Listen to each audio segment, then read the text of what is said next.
అద్భుతమైన శిల్పకళ, ఎత్తైన రాజగోపురాలతో ఉన్న ఆలయాలకు తమిళనాడు ప్రసిద్ధి. అలాంటి రాష్ట్రంలో కొలువై ఉన్న మరో విశేష క్షేత్రం 3 సముద్రాల సంగమం కన్యాకుమారి. భారత ద్వీపకల్పానికి దక్షిణాన ఉన్న ఆఖరి పట్టణమిది.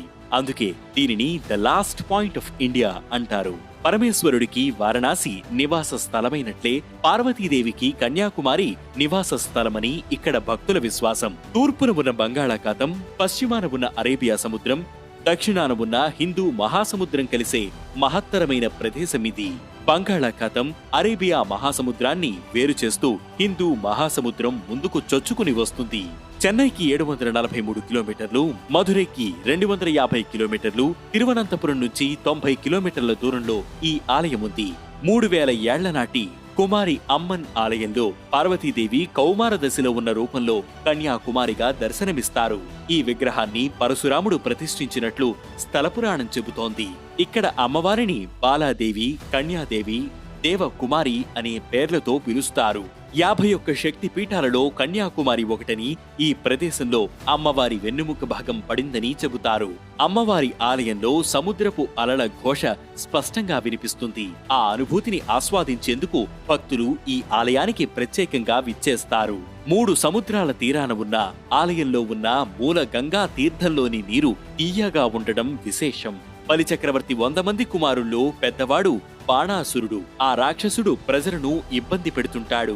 లోక కంటకుడైన అతడిని సంహరించేందుకు పార్వతీదేవి భూలోకంలో ఓ రాజుకి కుమార్తెగా జన్మిస్తుంది.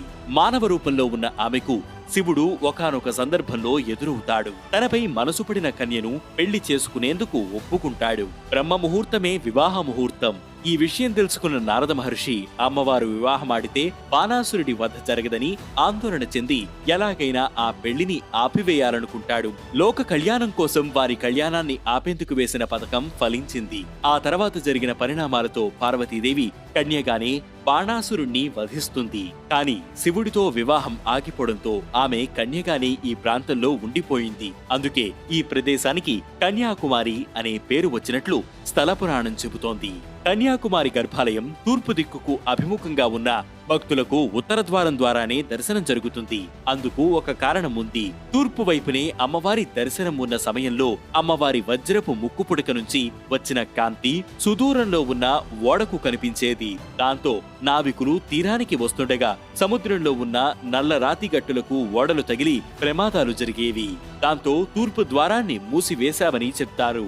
సంవత్సరంలో అమ్మవారి మహోత్సవాల సమయంలో మాత్రమే ఈ తూర్పు ద్వారాన్ని తెరుస్తారు. అమ్మవారి దర్శనం అనంతరం భక్తులు ఇందిరా పాయింట్ కు వెళ్తారు. సముద్ర గర్భం నుంచి సూర్యోదయాన్ని, సూర్యాస్తమయాన్ని చూడగలిగే ఏకైక ప్రదేశమిది. పౌర్ణమి తిథి నాడు సూర్యాస్తమయాన్ని, చంద్రోదయాన్ని ఒకేసారి చూడగలిగే అందమైన ప్రదేశమిది. కుమారి అమ్మన్ టెంపుల్. సముద్ర తీరంలో ఇసుక రేణువులు స్పష్టంగా కనిపిస్తాయి. ఇక్కడి సముద్రపు నీరు అంత స్వచ్ఛంగా ఉంటుంది. కన్యాకుమారిలో చూడవలసిన ప్రదేశాల్లో మరోటి వివేకానంద రాక్. 1892లో స్వామి వివేకానంద ఇక్కడ ధ్యానం చేయగా ఆ ప్రదేశంలో స్మారక కేంద్రాన్ని నిర్మించారు. 12 అడుగుల ఎత్తులో ఉండే వివేకానందుడి కాంస్య విగ్రహం ప్రత్యేక ఆకర్షణగా నిలుస్తుంది. వివేకానంద రాక్కు సమీపంలోనే తిరువళ్లవర్ విగ్రహం ఉంటుంది.